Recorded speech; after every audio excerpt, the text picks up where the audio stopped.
Pokemon Colosseum is an influential game in many ways. It's the first RPG-style 3D Pokemon game. It's also the first game where you can actively steal Pokemon from the trainers that you fight.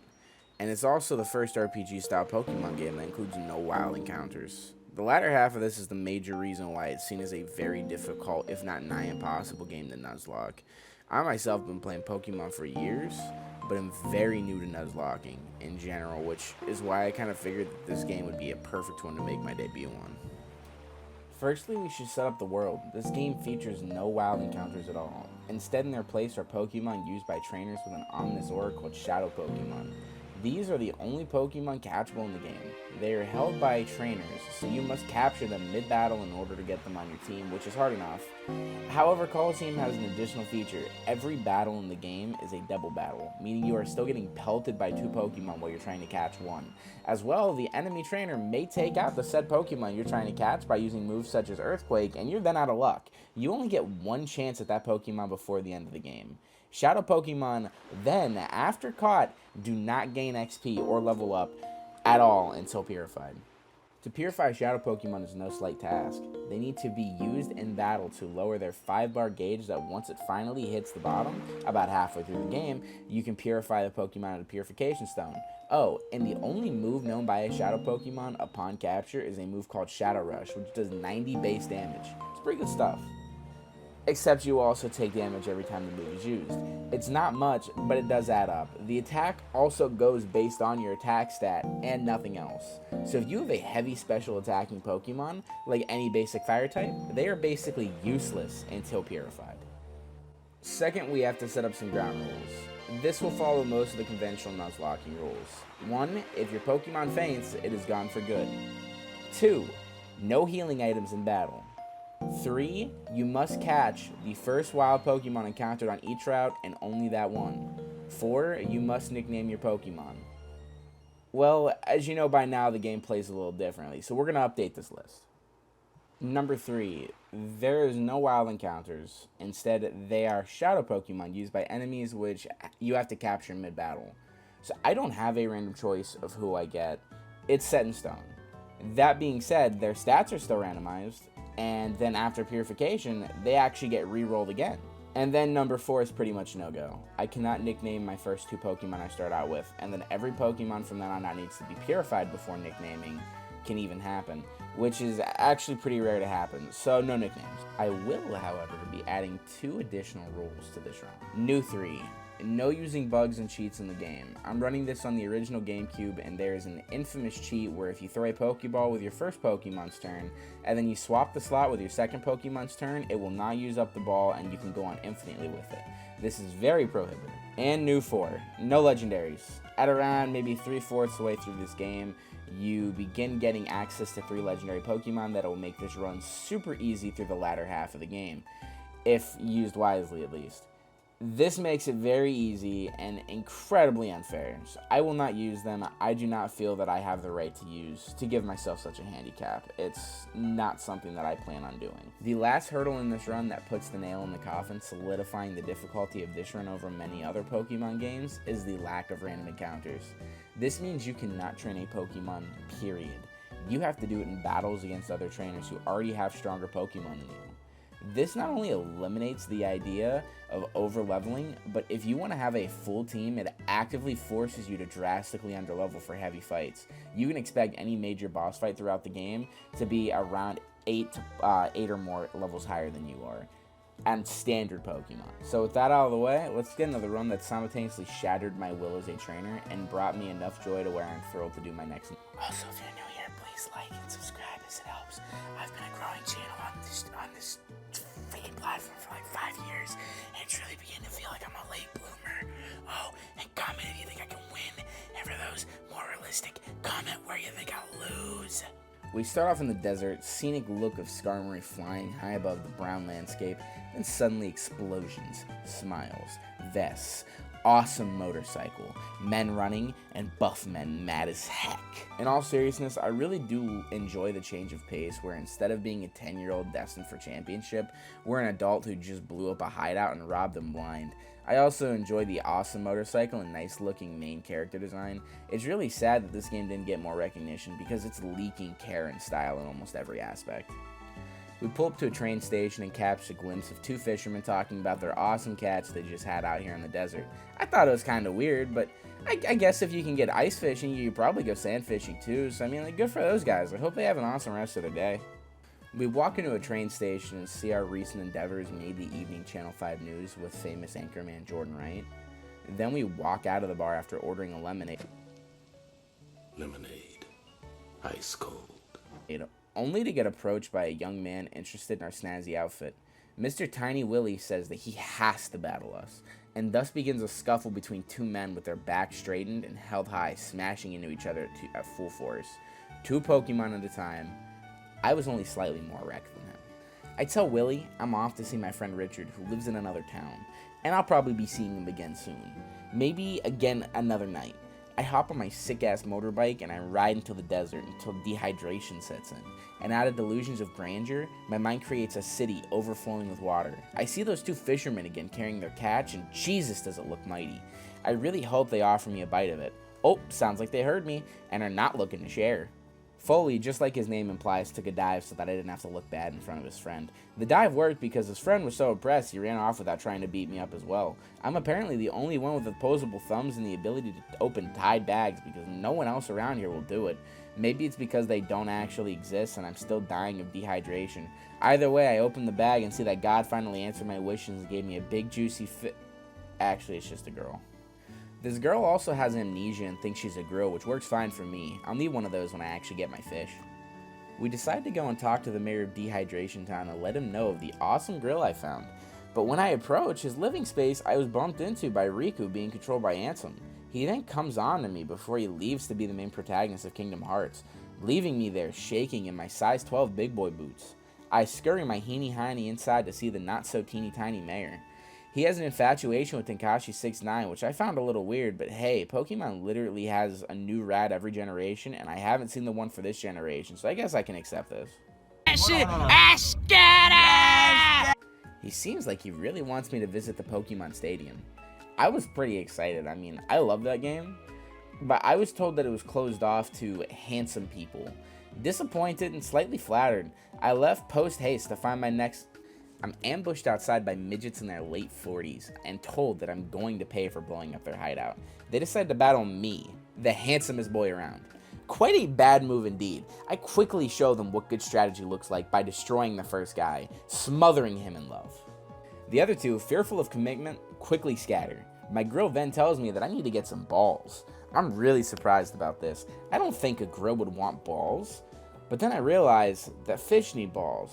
Specifically ones that look like floaters. So I said, sure, let's go grab some of those great red and white balls the fish love so much.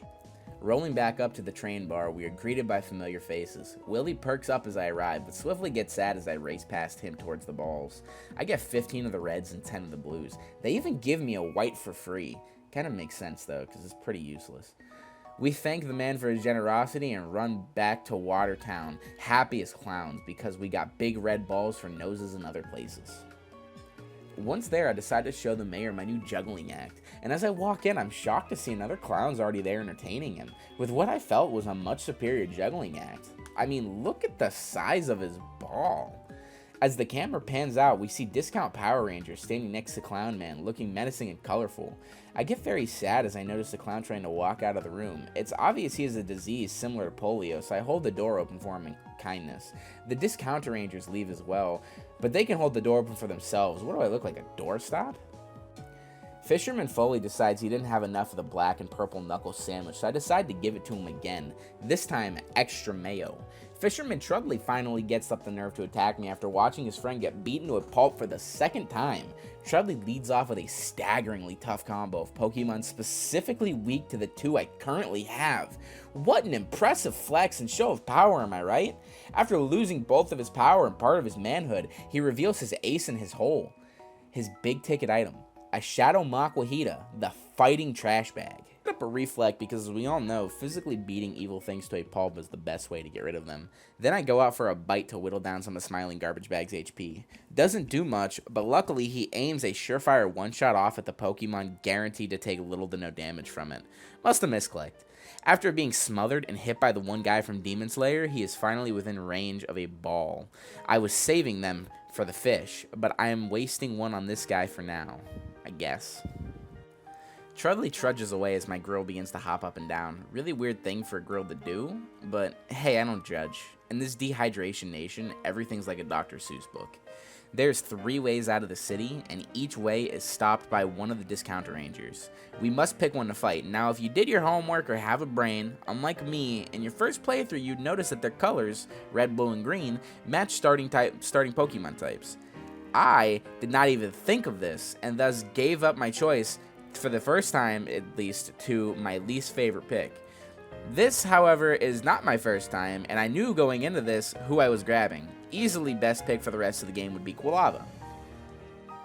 We go over to ruin his day, and he sends out our desired sight, being Quilava, and an ugly piece of mud that's wickedly susceptible to psychic-based attacks. With the stain out of the way, we can get down to the Jesus, there's another? What is this spring-loaded pig? Gross. I just want to grab my ferret and go. After wearing him down and grabbing with my grabby hand, I can freely tear apart the opponent's spoink. He takes a bite and is rather not happy, but he'll live with it. This is until Makuhita fucking clotheslines him off his little spring.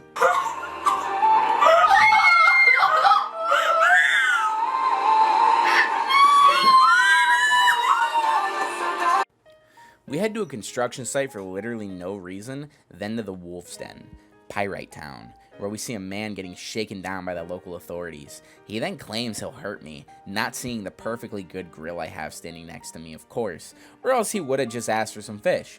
I would have taught you, buddy, but instead now all I can do is simply give. I beat up a young girl because she showed slight sexual attraction to me, per usual. However, she does one notable thing before she goes down. She poisons me with her womanly charm and a big glass of water that she gave me. And me being my normal delusional self, I go into a store thinking it's a Poke Center.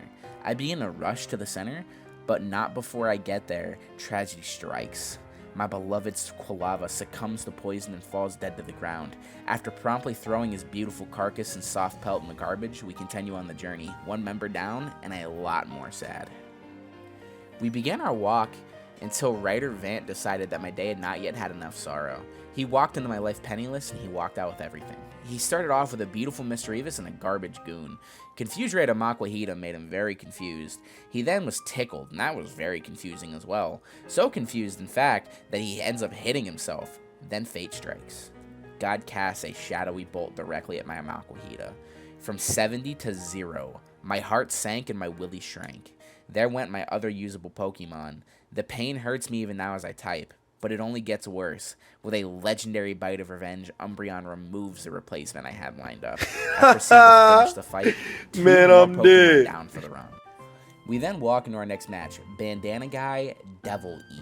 Don't let the name fool you, however. He gave me the gift of Pokemon and life into this run. 3 Pokemon down, and I'm feeling bad until I see this beautiful blue angel in front of me. I may not have known it at the time, but this item would be useful down the line. A lot more useful than I could have hoped, actually. Quagsire took both hits like a goddamn champ. Psyduck looked at me rather confused, not really even knowing where he was. Quagsire, now in the red, was perfect for snagging and bagging. That is until he breaks out of the freaking ball. He then proceeds to pretend that he doesn't know his own potential. Not even a great ball can hold his manliness, as his friend Psydick goes down to a confusion. Another amnesia down, and I'm beginning to question what I'm even doing. But I throw another Pokeball out of desperation. He resists it out of desperation. Espeon hangs on with 2 HP out of desperation. I literally begin crying at this point in my stream. I cling to the futile thought that if I close my eyes and mash A, then everything would turn out okay. I was correct. It did, and I felt foolish to even question the power of A. I went to the next hooligan of the bunch, and she threw out a Shadow Skiploom, who I was more than confident about catching.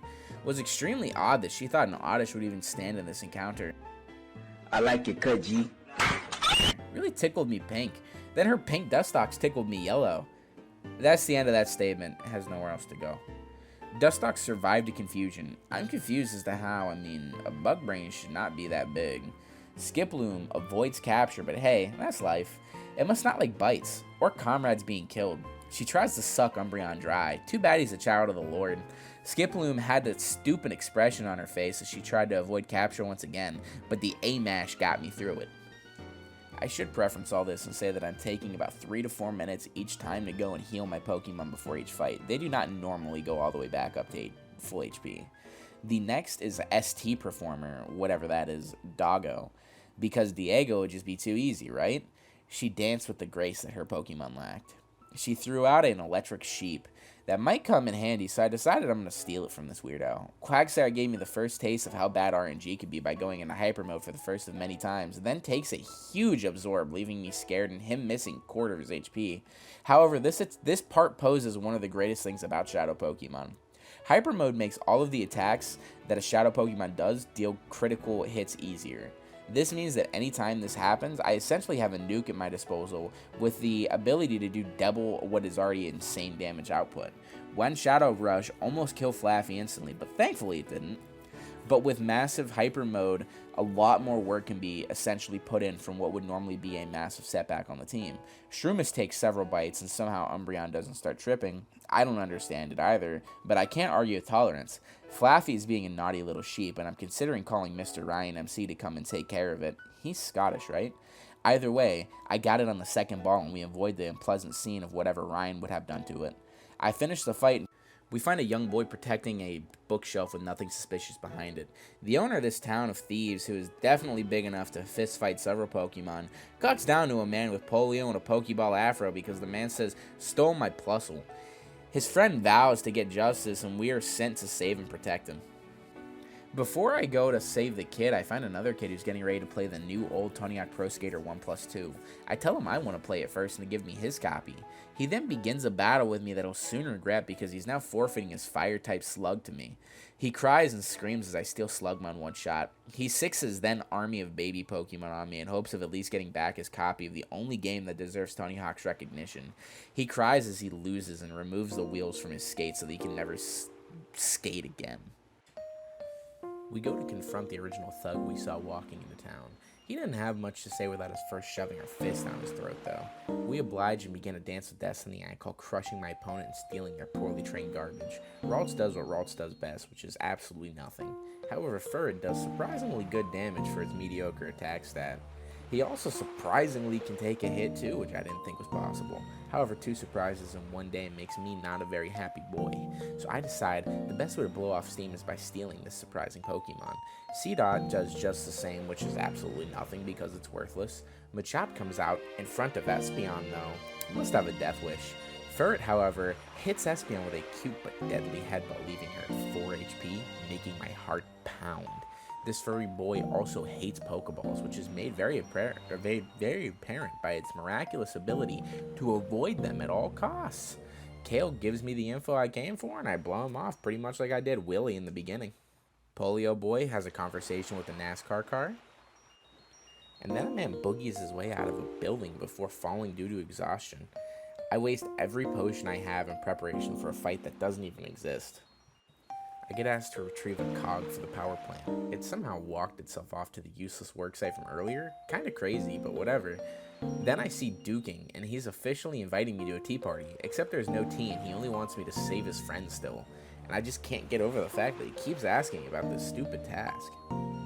On the job, I journey to the Colosseum and begin searching for clues, which involves Duking's friend. I also get to see where the game gets its name. Fights go by super easy and no one has anything really interesting, so let's skip it. What is exciting though is Blue Power Man 5000 telling me that I'm also invited to his tea party. As expected, there's no tea and instead worthless people all trying to stop me, including him with a Shujirohanma, but whoops. Hey, what are you gonna do? He wouldn't do anything anyway. Fuck him. Power Man Blue Guy died after the fight and I go heal. There's a million fights up ahead, I'll only tell you the notable ones to save you time and my sanity. I do something stupid where I send out Skiploom and Slugma to fight so I can try to get their shadow meters down. However, dumb me didn't even consider the fact that fish equals water. I have been looking everywhere for one, and now that I found it, it takes something near and dear to me. Goodbye, Slugma. You're really not going to be missed, though. We finish up the rest of the team and come across his friend, being harassed by two fine-ass girls, no less. They do not take much of a liking to me, and must not like handsome men. Either way, Wreath is the fabled trainer. She walks into my heart with her starting lineup of Spinnerack and Remoraid. The fish has kind of finally come, and it's on a grill, no less. I take a look into the beautiful, tasty eyes and one-shot it? No, not fish. It was what my entire journey was for. I can't believe I had made such a grave mistake. I must take revenge for my lost fish, man. After Wreath's embarrassing loss, her friend Firma steps up to the plate, allowing me to release my fury out. Only, what is this? Remoraid under Mantine's arm? My shot. I can't mess this up. I crush Apalm's mind and she falls to dust. Mantine uses bubbles against electricity, which I feel is a little dangerous, but that's just fine with me. Flaffy almost dies to it though, so I guess it's pretty impressive. Furret survives whatever brain it has being melted, but the real crushing blow is watching its brother get stolen. Yanma comes out for the rescue, but that was utterly pointless. I would say send a monkey to do this job would be better, however we see how that went. Furret got eaten by the disembodied teeth that follow me around, and Yanma got double teamed. Check my Pornhub account for the full video. Thus ends Firma's putrid existence, and I couldn't be happier. Espeon also learned Swift, which I mean yay, but it's kind of pointless. Outside of the battle, the kid is bleeding out while I read a very nice book. I didn't think he looked so bad, so I decided that he can recover and leave him to his own devices. But then he decides that I actually didn't decide that, and then forces me over anyway. The crippled dancer comes on TV and says stuff that I really didn't bother reading. Because I didn't want to, not because I can't. I swear I can read. Turns out Dancing Ball Boy's inside Tetanus Mountain guarded by Princess Leia. The esteemed princess also has a shadow Pokemon, that being the Quillfilled Fish. Goldeen takes a heavy brain bomb, much worse than Jimmy Neutron. Quillfish, he takes on a full body slam like a fucking champ. Goldeen finally has her mind wiped, and out comes Linoon. Furret takes a hit and gets very upset about this and enters his banana mode. Espeon, literally on the brink of death, gets taken out for a big fish who gets hit with a wave of reality. Takes it rather well though. Furry Man crawls back to his ball begging for help. Quillman busts out of a ball that looks ominously like he does, and then poisons my Pokemon with an attack that has a near 10% chance to poison. Lucky bastard. I go for another Great Ball and Quillfish is caught. Linoon teleports to the center so we can both beat the shit out of him. He dies pretty stinking fast. He did smell Umbreon at one point though. That was weird, but whatever. Leia is now crying, not only because she lost, but because she has to return back to her failing franchise. I gain access to Rusty Mountain and another trainer wave. Battles begin and I get Meditite, Dunsparce, and Swablu. We then come to the room of Mr. Polio, breaking it down, surrounded by sentient palm trees. I'm unironically shaking in my size 12 big boy boots, walking into this fight. I'm gonna cut the jokes on this one, because it's actually really tense and a long fight that honestly deserves a lot of respect. His Ludicolo hit hard, have competitive movesets, and have competitive abilities, evenly matched with me in level, and have a funky beat to kick my ass to. I'm on super thin ice and have to tread careful A-fucking-F. I was working on shadow meters, so all of my Pokemon did not get many levels, so I'm basically on the same progress as I entered with before 10 fights up to this point. Still, we go out Confusion to level 29, and he stands easily. Rain Dance to activate Swift Swim and Rain Dish. Level 29 down and out early. Both Rain Dish Pokemon allowing them to recover their HP once per turn. Meditite is easily my hardest hitting Pokemon and my frailest Pokemon. At 30 HP it was a scary scenario to keep him in, so I'm pulling him out fast for Quagsire. Level 31 down, and next comes another level 28 Swift Swim. Quagsire is bulky enough to take a Fury Swipe easily, however Razor Leaf hits him hard and deals good damage. Quagsire gets pulled in favor of Skiploom, who could take Razor Leaf easily. Level 28 is down, he pulls out a Sudowoodo level 35. A wolf in a sheep's clothing, another Confusion to level 30, and Mega Drain that was the same as flicking its nose. Then Espeon took a Shadow Rush from Sudowoodo that left me almost crying. I switch Espeon into Umbreon, who is a massive defensive wall. Sudowoodo showed, however, that he has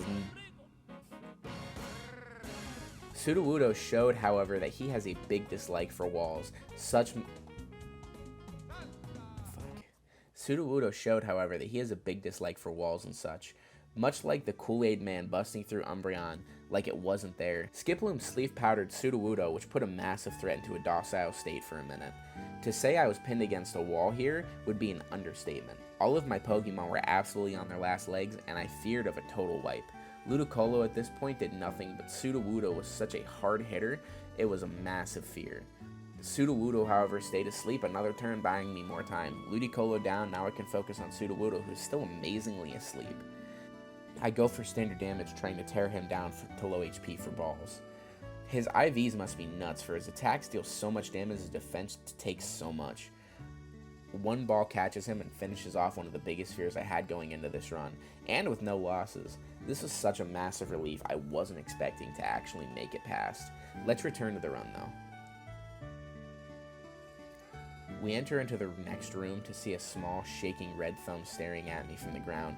Duking walks in and says words that I don't listen to, and then we teleport back to his office. The small red thing can do insane tricks, namely backflips. He then asks to join the team, which would be an awesome thing if he didn't suck incredibly hard and sit at a horrible level 13. We then decide to leave the city, only to be stopped by a young girl disguising herself as an old woman pretending to be a fortune teller. She tells us where we have to go to free my shadow Pokemon from the horrible depression, so we begin the trek to the therapist's office. For anyone suffering from mental illness, please seek professional help. We are all rooting for you. We then go see an old man and a woman sitting down in what has to be one of the most disappointing houses I've ever stepped foot in. And what's more disappointing is my girl seems to have mistaken them for her manufacturers. I'm going to need to consult the owner's manual for that one. Old man then gets called out to see some trouble going on down by the old well. We gotta run out to go check it, come on! I swap out some party members and I'm on my way to help. I defeat some discounter rangers to make it to the end. Before we do that though, let me talk to you guys about the horrible naming AI they had for this game. My first opponent's name was Dovin. That's not a person's name. That's what an AI names someone when they run down a list of names and are nearing the end. It's a string of letters in a way that vaguely resembles a name. What about Silton? Where's youngster Joey? Who the fuck is Silton? This man let his 4-year-old brother attempt to spell his name, and when it was horribly wrong, he just changed it to whatever his brother wrote down to make his brother feel better. Silton is a fucking loser name, and I stand by that. Cass is okay. Anyway, rant over. We then get off to the old man and see him squaring off with a Silver Ranger. I would normally comment on this David versus Goliath fight, but I want you all to watch it in its entirety before I say a damn fucking thing.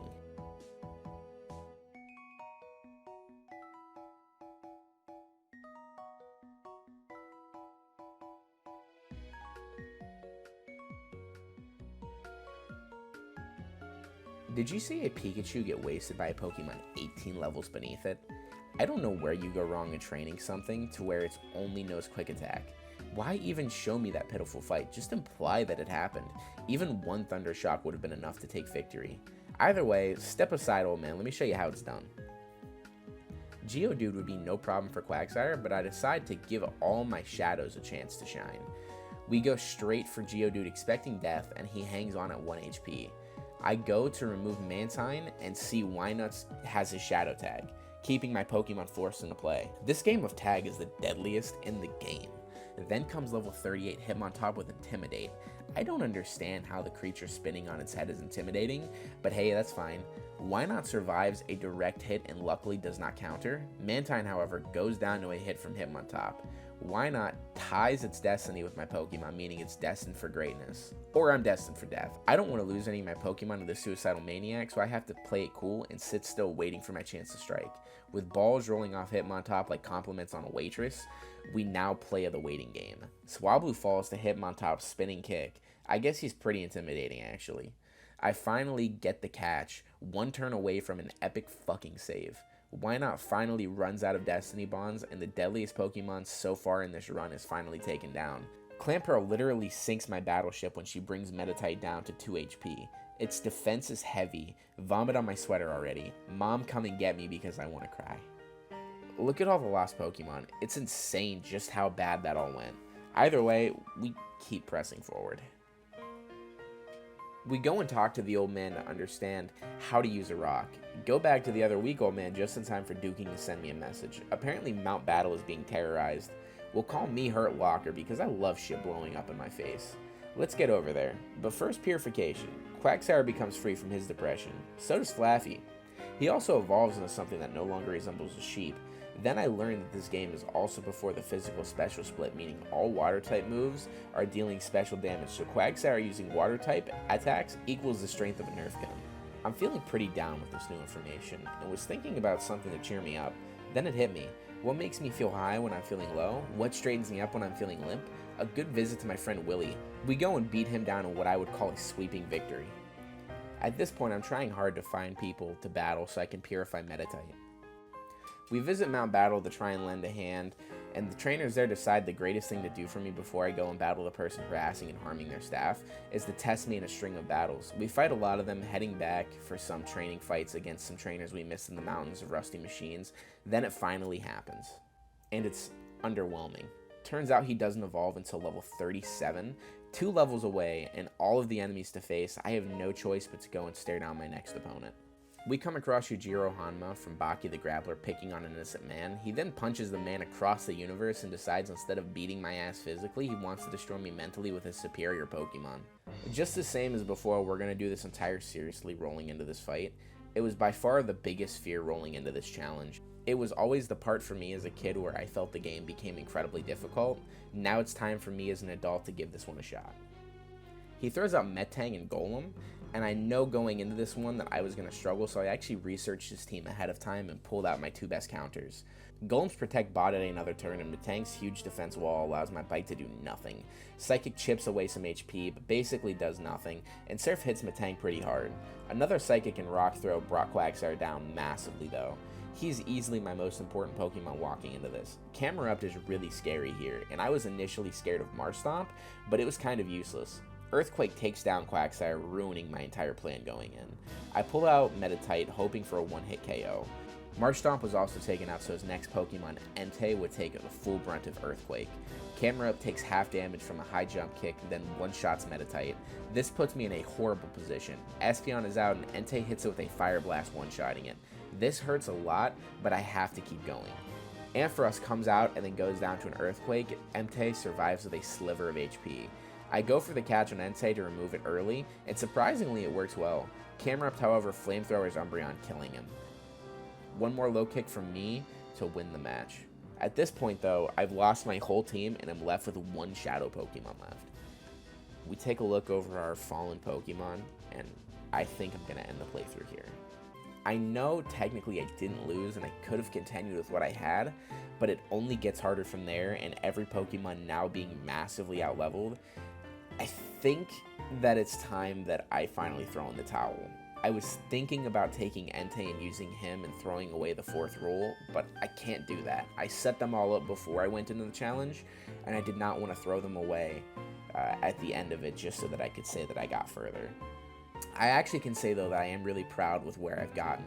Even though I did not complete the run, I had a lot of fun doing it, and I actually looked up videos after my loss to see if anyone had any tips for how to get through that fight. To my utter shock, he is actually the gatekeeper for this run. There has not been a single documented run to make it through that fight on a Nuzlocke. Currently, I am the only person to do so. On my first attempt, and one of my first ever Nuzlocke ever, I have gotten the farthest ever recorded. I was very content with this, and it's actually a motivator to attempt this run again in the future to see if I can get any farther. If you enjoyed this style of video and want to see more, firstly let me know in the comments. Secondly, subscribe to stay updated. Thank you so much guys, it really means a lot, and I hope that I get to see you guys next time.